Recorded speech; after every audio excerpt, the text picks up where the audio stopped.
Tribe of Names, Simon speaking, and welcome back to a rather unusual set of Monday Muses which I've got coming up over the next few weeks. Myself and a friend of mine from back in the UK, an old friend of mine, a guy called Matt Stevens, who plays in a band called The Fierce and the Dead, we got to chatting over a Zoom meeting a little while back about, well, pretty much everything and anything about our music over the past year or so, and I wanted to share a little bit of that with you on these Monday Muse videos. Now, there's only one thing I will mention, is that the actual video itself, the long chat that we did, was over an hour's worth of chat. So what I'm going to do is I'm going to pare these down to some more sort of like manageable chunks. One thing I will make mention, if you want to check out The Fierce and the Dead and what their music, I will leave a link in the description below. They are well worth checking out. Fantastic instrumental band from the UK. So for now, this is Simon Godfrey saying I wish you a good week and we will see you later. Take care. Goodbye.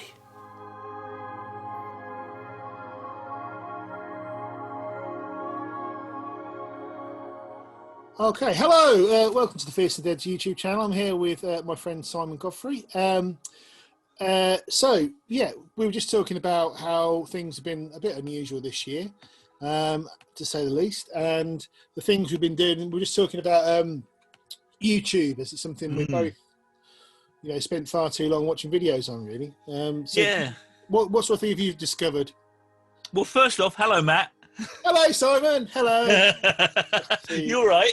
I'm all right, mate. Yeah. Yeah. I've just been, I've been stuck in this seat for the last 9 months.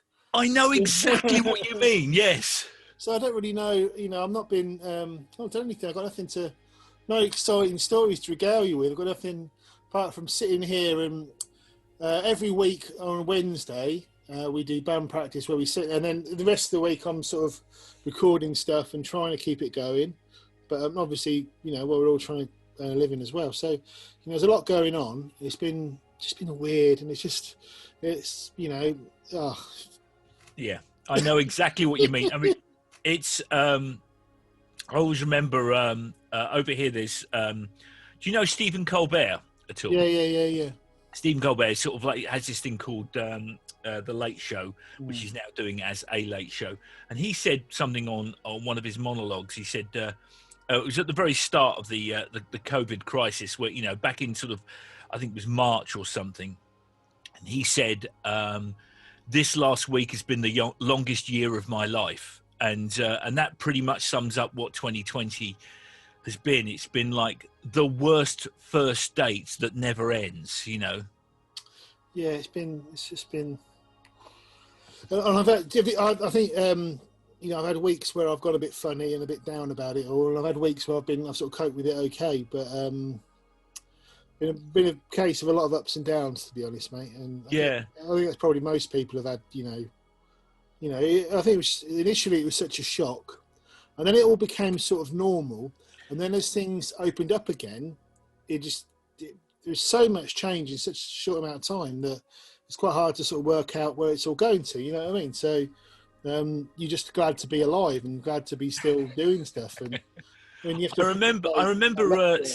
I was going to say, I remember Stacey and I were watching a film, and we've suddenly realised, I don't know whether or not you're like this, anything on TV that's pre-COVID, which has a crowd, go, what are you doing? Madness. Why aren't you wearing masks? Where's your masks? Yeah, we're exactly. going to die. Yeah, it's weird. We were March. We did a gig at the Hope and Anchor. So there was 100 people stuck in that tiny room, the Hope and Anchor. And it was just before lockdown. So you imagine, we were lucky that no one got hurt, really. But at the time, we didn't really think about it. It's so hard to. No. And then the following week, we were off to the Netherlands to do a gig, and then everything just stopped. Everything was cancelled. We were supposed to be supporting Anathema, and obviously 9 months later, Anathema split up because of all the it's so hard to run a band now. And Charlie was supposed to play with Anathema. I was going to go out. I think Bruce Saw was going to be out there. Loads of people we knew, and Jerry was going from Prague, and it was going to be a good laugh. And then all of a sudden that stopped. Then all the other gigs have stopped.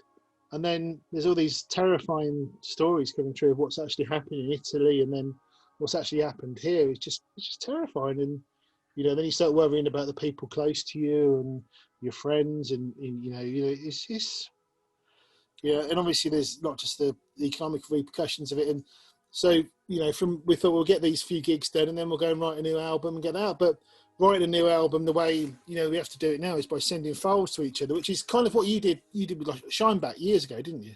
Yeah. It was pretty much sort of like, it was packets of discrete talent being thrown over the internet, basically, one way or the other. But I agree with you. It's completely upset, a regular. I don't know whether or not it's just like my advancing years, but that you felt a rhythm to the year. You felt, okay, well, there's gigs, there's writing, there's a release cycle, and you the whole COVID crisis has completely upset that apple cart, and you were left sort of like, it felt a little bit like how it was when I was just starting out as a musician at 19, and I had absolutely no idea what I was doing, and I was just groping about looking for alternatives, really. All the the things that we expected it to be will just disappear. But it's and I suppose you have a bit too much time, too much perspective, as Spinal Tap said. Too much time to think about, what you've been doing for the last 10 years of your life, or 20 years, or 30 years. And, I always, my focus was always building a cult following for the band and getting that small sort of, and then I felt we'd done that, and then we'd done all the gigs I'd wanted to do, all the things I thought, maybe we could get Rosfest, maybe we can get Rambling Man, maybe we could, and, we've done all that, and it's like, well, what do we do now? So you've reached your the police at Shea Stadium moment. Very modest ambition, I think, is the key to that, really. I mean, I never intended to sort of, do. All I wanted to do was put a band together and do some nice gigs, and we kind of done it. And then I sort of thought, well, where do you go now? Where's the, what's the, it was a bit like, where do you, because there's the next thing up is to try and sort of do a short headlining tour, I think, sort of four or five UK venues, sell that out. Yeah. And I could see the path, but then everything just disappeared. And it was just like, I don't know what to do. And, we were talking about YouTube, weren't we? And saying that YouTube might be the logical next step. How else can you connect to people? How can you keep going? And I think YouTube has been something that, obviously YouTube's, initially it was all about viral marketing, that sort of, like John Gott. I remember talking to John Gott recently, when his video went huge, and he got 16 million views on it. But things don't really go viral now. It's more about community and building it up. And, what sort of thing have you been watching on there, Simon? Well, it's funny you should say that, because I had a bit of an aha moment. No,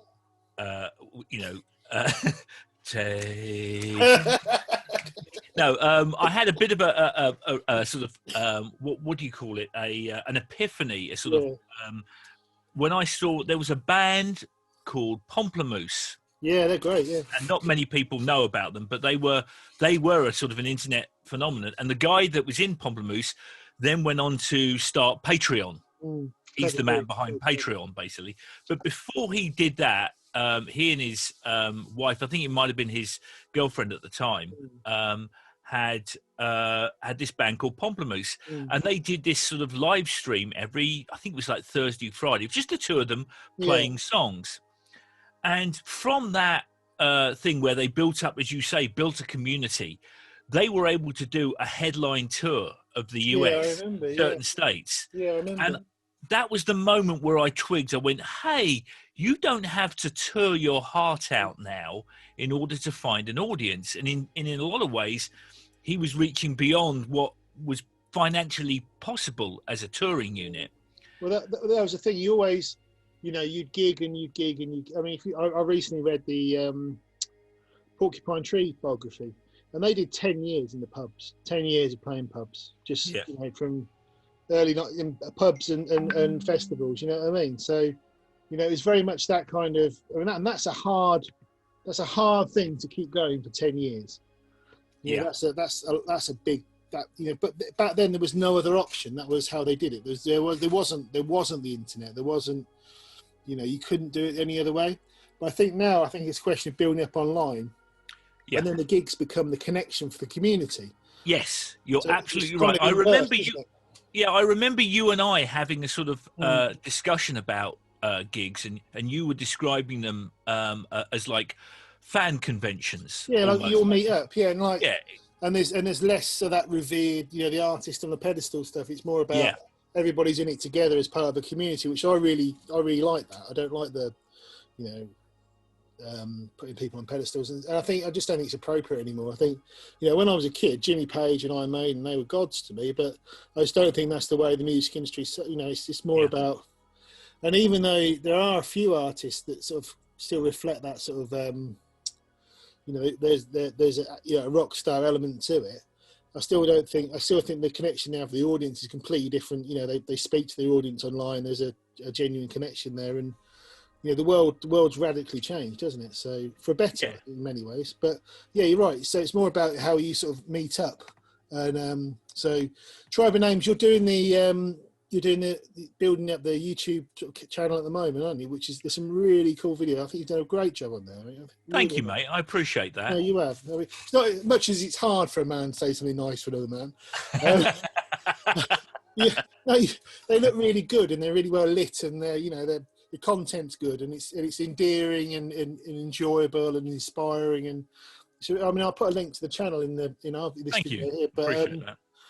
But I think it's, you know, it's all about, there's lots of good ideas in there, there's lots of inspirational stuff. You should definitely do some more pedal videos as well. That was really good. You know, funny enough, I've actually got one coming up in the next few weeks. There'll be another pedal video coming out. People love them, don't they? Yeah, they do. I mean, to be honest with you, it's like anything else. We're all looking for busy work right now.